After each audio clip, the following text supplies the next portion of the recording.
格斗技能无敌，但是在实战当中却没有打过一次胜仗。上世纪80年代，米格29的格斗性能可以和美国最先进的 F15、F16 一争高下，堪称是苏联最完美的一款战机。但是在国际上，米格29却被 F16频频打爆。在苏联内部，苏27也一直强压着它的风头。这一结果直接导致米格29的终极版，也就是米格35，始终没有什么存在感。以上这种看似前后矛盾的特质，究竟是如何发生的呢？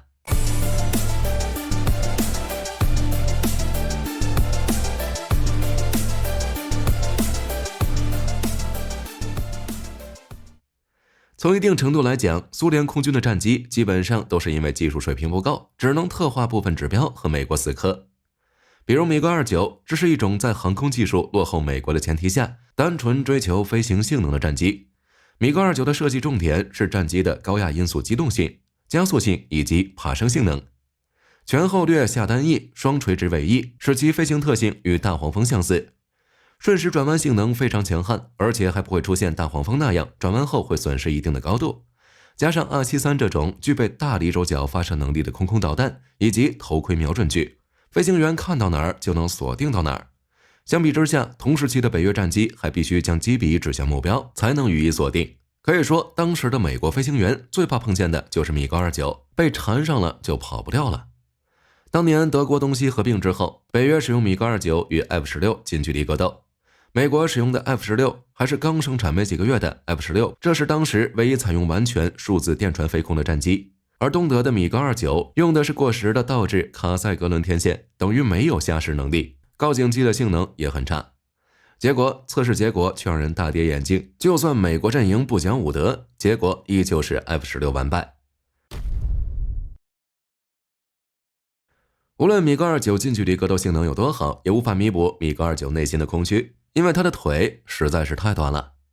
类似于武大郎怎么蹦的，也不可能超过武松。跟 F15、F16 站在一起，米格29的长度只有别人一半的，甚至都不好意思显露出来。米格29单靠3500公斤内载油执行防空任务时，从发动机开启到爬升至12000米作战高度，要消耗掉大约620公斤燃料，再扣除返场着陆预备的380公斤燃料，而基本作战半径只预留了600公里左右。而同时期 F15、F16 的作战半径都在1000公里以上。当然了，严格来说，这个锅应该苏联来背，而不是纯粹的甩给一架战机。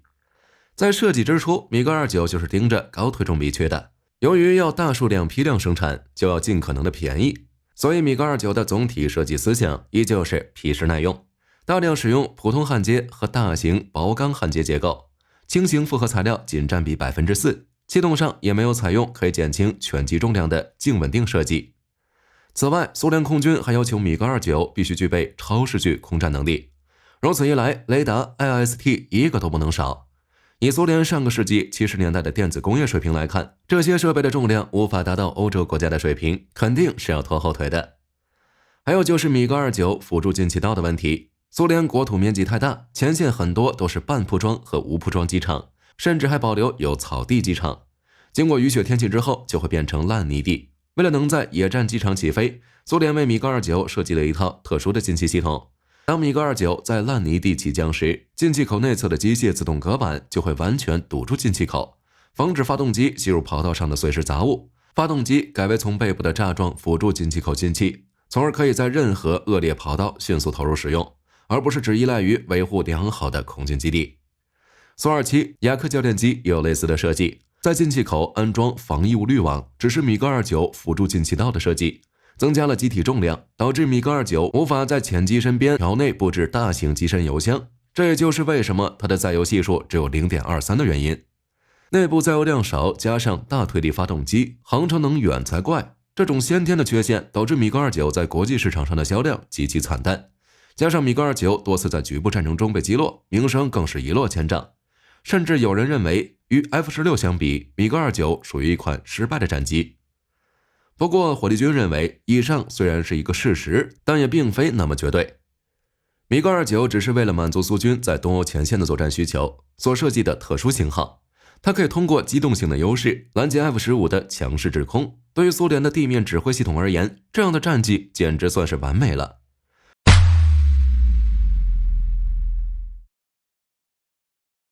苏联的空军可以分为两部分，前线航空兵和国土防空兵。苏联在欧洲奉行的是进攻策略，其庞大的装甲集群需要足够的航空兵力提供掩护。前线航空兵的任务就是保证地面部队不会被北约舔地机舔光，同时保卫前线的机场。对于战机的要求就是具备优越的空战性能，并且能在野战机场起降。但是对于航程的要求并不高，米格29就是用于前线。不过从上世纪70年代开始，前线航空兵就开始由防御型空军转向进攻型空军。由于进攻的飞机总数上升到前线航空兵总飞机数的 85% 以上，同时由于陆军航空兵的建立和攻击直升机的列装，陆军开始获得一定程度的空中打击能力。所以在上世纪70到80年代，苏军前线航空兵空中打击体系被分为4个部分。第一部分，陆军航空兵，负责战线前沿70多公里内的任务。第二部分，强击航空兵，负责战线前沿50到200公里的任务，与陆军航空兵一起负责总任务量的 25%。第三部分，前线轰炸航空兵，负责战线前沿70到450公里的任务，占据总任务量的 40%。第四部分，歼击航空兵，负责450公里范围内的剩余任务。一般来讲，一个苏军陆军合成集团军的正面进攻宽度在100到150公里，集团军指挥员在选定2条宽度40到50公里、纵深160公里的空中走廊位置之后，集团军内的空军指挥引导中心就会进行飞行团的任务组织和部署。米格29就是作为歼击航空兵团，执行空中护送和防空机动预备队的任务。其野战机枪一般部署在距离战线前沿50到70公里，后沿250到300公里的地点。这个距离向前可以掩护地面部队，也可以遮蔽空中走廊末端的歼击轰炸机；向后可以掩护距离战线800到1000公里的远程航空兵机场，以及距离战线300到370公里的歼击轰炸航空兵机场。这也是为什么米格29会被称为机场保护者。至于米格29的作战方式，则完全依靠地面的战役指挥系统，不需要预警机。苏联这样做主要是因为电子工业水平不行，机载电子设备的性能无法保证。这点从米格29以及 F-16的发展上也能看出来。在上世纪80年代 ，F-16 Block 10与米格29在雷达性能上类似。早期的米格29雷达为 NO193 黑凤脉冲多普勒雷达，最大搜索距离为80公里，并且可以制导 227ER 和 227ET。而 APG-66 雷达因为探测距离较近，除了国土防空的少量 F-16 ADF， 美国并没有给 F-16 加装 AM7 麻雀导弹的使用能力，实际打起来的差距并不会很大。但是二者的发展路线完全不同，因为苏联无法工业化建造高精度波导缝隙震天线， NO193 采用倒置式卡塞格伦天线，这就导致到后面的发展完全不同。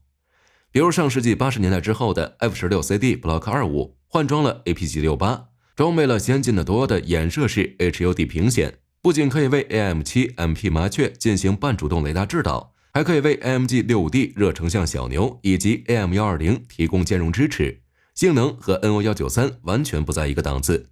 等到 F-16 Block 40连数字式电传和蓝盾夜视吊舱都已经搞出来了，可以夜间低空渗透轰炸。相比之下，米格29的雷达依旧在原地踏步。对此，火力军只能说时代变了，而且还很快。不过这个问题苏联人是可以接受的。美国空军的战机需要满世界跑，所以基本都是以机队的形式作战。而苏联的前线航空兵主要用于保证前线作战部队以及野战机场的安全，侦察锁定的任务一般都交给地面的战役指挥系统。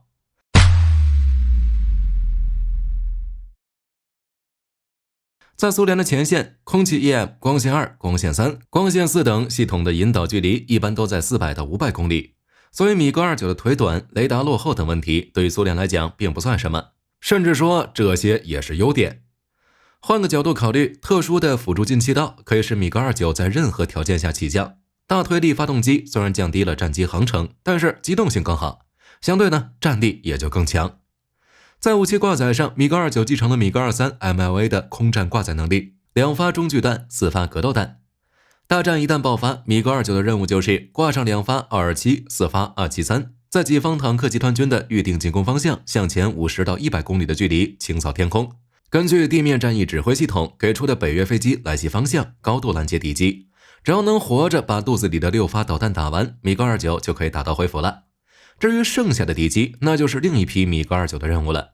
火力军上面有提到，苏联在研制米格29的时候，已经明确表示要进行大规模批量生产。辅助进气道的设计也是为了方便打车轮战。而且单论作战性能，在有地面引导的情况下，米格29可以应对当时所有的空中威胁。苏军前线的地面监控雷达可以弥补米格29与美国机载雷达重量以及信息处理能力上差距。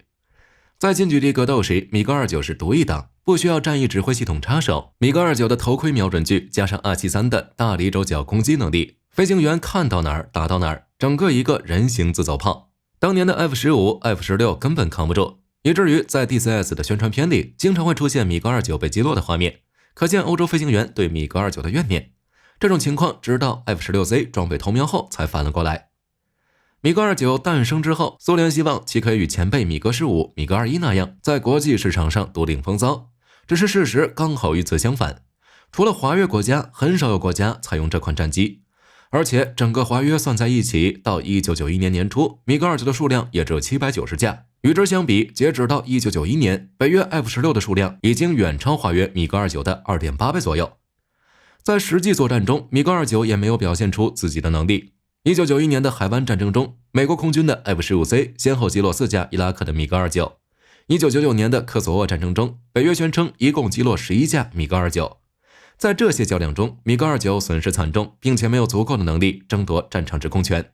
在战场上表现不佳，并不意味米格29的性能差，它并非输在自身的性能上，而是输在落后的空战理念。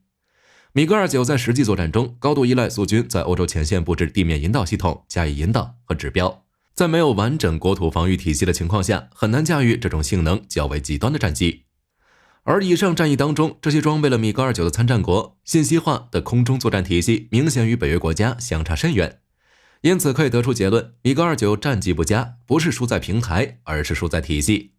这种体系的作战方式与当前的6代机很相似，一架有人战机带着几架无人机打天下，所以只能说米格29有些生不逢时，或者说苏联的科技树点歪了。值得一提的是，在后续的升级中，米格29短腿的问题也得到了一定的改善，辅助进气口也被删除。上世纪80年代，米高扬研发了改进型米格29S， 也使用更远射程的227E空对空导弹，强化了机身结构，将武器载荷增加到4000公斤，并且在新造战机和旧米格29上面增加了一个备装容器，以容纳干扰系统和额外的燃油，类似于 F-15A 的 ALQ135， 同时安装了新的航电系统和新的 N019M 雷达，以及内置测试设备，以减少对地面支持设备的依赖。这是苏联解体之前生产的最后一版米格29，仅生产了有限的数量，并且在冷战时期禁止出口，只装备于苏联空军。不过在苏联末期，米格29最先进的型号并不是米格29S， 而是被称为 9.15 工程的米格29M， 其取消了标志性的上部进气道，换用格栅式主进气道挡板，这弱化了米格29在野战机场的起降能力，但是也有足够的空间装备电子设备。米格29M 最大的改变就是使用了类似早期 F-16 和苏27的模拟式电传加颈部稳定设计，并且米格29M 的 N010 Zug-M 雷达基本就是苏联版 APG-68， 采用平板缝隙阵列天线。到上世纪90年代，苏联才有可以实用化的平板缝隙阵，不再是倒卡天线，性能与 F-16C Block 25的早期 APG-68 相当。不过对于苏联而言，路走歪了，搞再多都没什么用。上世纪80年代末90年代初，美国试飞了3款飞机，分别是 B2、YF-22、YF-23。不管苏联再怎么研究隐身、超机动、超音速巡航、超短距起降，这4座大山都是迈不过去的坎。此外，米格29还有海军版，也就是米格29K， 在气动、结构、飞控、航电上都实现了相比早期版本脱胎换骨的改进。这主要归功于印度提供的资金和项目支持。米格29K 具有折叠机翼、加强的起落架等等，性能还不错，比大黄蜂更强。最初是为库兹涅佐夫号设计的，只是由于战略转变以及财政困难，在1992年就被搁置了，直到1999年才重新启动。2004年1月，印度海军签署了12架单座米格29K以及4架双座米格29 KOB 的合同。只是对于俄罗斯而言，米格29K 一点用都没有，航母已经瘫痪了，并且俄罗斯已经没有能力继续造重型舰载机。目前依旧在俄罗斯服役的米格29就是最新版的米格29 SMT， 加大油箱，航程提升至2100公里，换装推力更强的新型 RD-43， 配备提升后的 N019MP 雷达，提供更长探测距离与额外对地扫描功能。最终改进版本就是米格35。进入新世纪后，米高扬设计局开始对米格29进行大改，以期待其出口获得丰厚的利润，取消了辅助进气道，并且在大边条翼内设置了辅助油箱，增加了机内的载油系数，全面更新升级了米格29的雷达火控系统。只是米格35依旧不被看好，俄罗斯在不同的航展上都进行了展出，收获却是寥寥无几。总的来说，米格29并不是一款失败的战机，对外作战频繁失利，只能说这款设计比较极端的战机不能适应冷战之后的战场需求。如果苏联的科技树没有点歪，米格29晚生几十年，完全可以成为俄罗斯空天军的王牌，口碑也会与现在大不一样。对此，各位是如何认为的？可以在视频下方留言，大家一起讨论。我是火力军，下期见。